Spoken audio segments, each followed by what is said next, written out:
Машини, јажиња, храна, опрема, носилки. Едно комбе не е доволно за да собере се што е потребно. Па затоа со повеќе возила и тимови на задача ќе се помага во погодените делови од Турција. Последиците таму се огромни. Жртвите се бројат во илјадници, а бројот на повредени е повеќекратно поголем. Урнатините сега сведочат за ужасот, но под нив се уште има трошка надеж за спас на животи.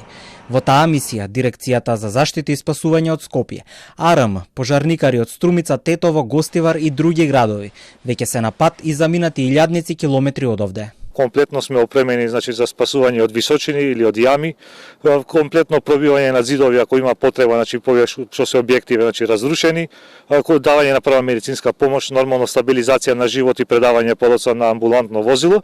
39 обучени волонтери со 11 возила од ДЗС се упатени кон Турција, а првата постојка им е градот Едрене, од каде што ќе добијат насоки каде да се упатат согласно тоа каде има најголема потреба од нив.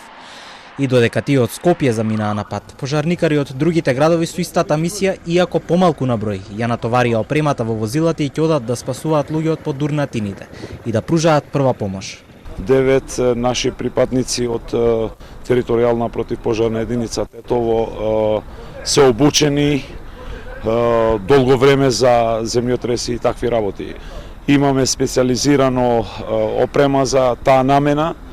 Го носиме со себе, идеме тамо да помогнеме на луѓе што да излеземе на пресрет на луѓе што им треба помош. Тим од 8 професионални пожарникари, спасители од територијалната професионална противпожарна единица Струмица, кои се припадници на тимот за пребарување и спасување од урнатини, УСАР тим, кој е во состав на републичките сили за заштита и спасување при владата на Република Северна Македонија, замина на спасувачка мисија во Република Турција.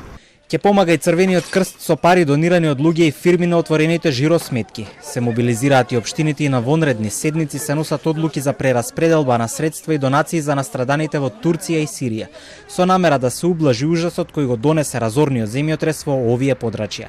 Во меѓувреме, министерот за здравство Беким Сали упати јавен повик до медицинарите кои сакаат да помогнат во пружање на здравствена нега на повредените, да се пријават преку формулар.